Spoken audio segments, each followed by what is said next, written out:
make a name, huh? I keep on moving forward, always getting closer. I march until it's over. Hello, friends and allies, and welcome to a new video.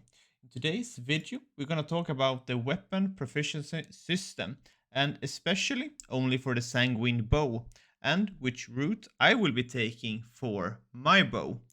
And the optimal way might be situational, but I think this one is the general best option. So let's open up the weapon proficiency.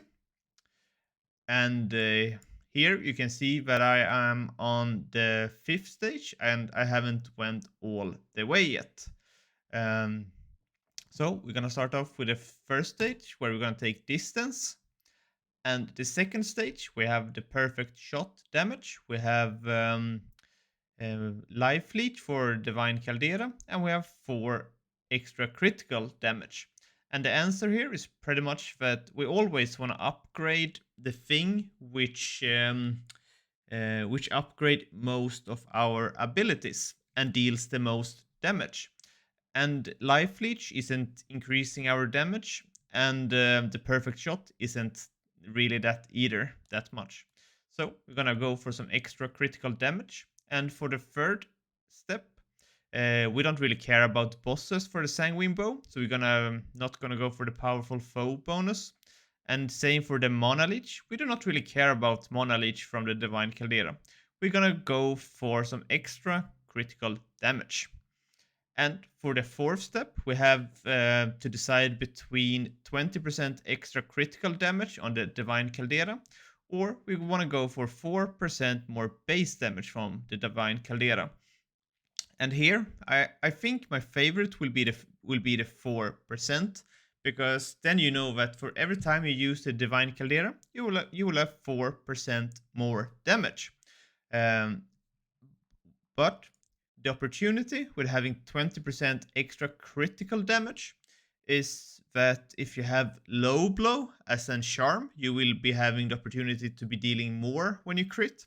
And in a similar sense, if you have tiered legs, like I have, tier 3 legs, the 20% extra damage might be optional, and it also might be fun to be having some extra crit damage. So I haven't really decided which one is the best, but I think the 4% will always be the correct answer and will be less situational. I think if the monster have low HP, there's no point in critting, while having the 4% extra damage will always be a good answer. So let's go for the next one. Here we have 10% 10% of your distance fighting as extra damage for your spells. Here we have 3% critical hit chance for the Divine Caldera, and here we have 2 attack. So I'm gonna go for the 2 attack here, and the reasoning for that is pretty simple. For every attack rotation which you do, you will always be using your bow. The Divine Caldera, the 3% is only affecting so you're gonna use Divine Caldera, Grenade, Divine Caldera, Avalanche, and that is when you're standing still in the pool. But if you're pulling the monsters, the Divine Caldera is 50% of your damage, or 50% of your rotation output damage. So I'm not really a big fan of that.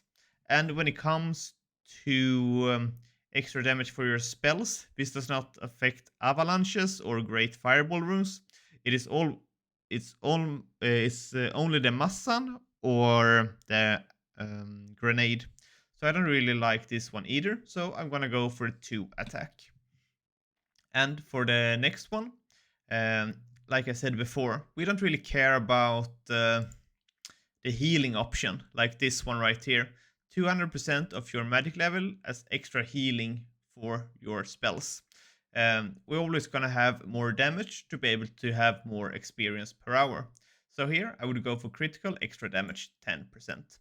And the last one, 2% more critical hit chance is the answer. We can't really have any other option. So this is my path for the weapon proficiency of Sanguine bow. Always choose the option which gives you the most amount of damage. And if you guys have any other option for what you think, please comment that down below. Or comment if you want me to go through any other weapon and the weapon proficiency. Thanks for watching, and I will see you guys in the next video.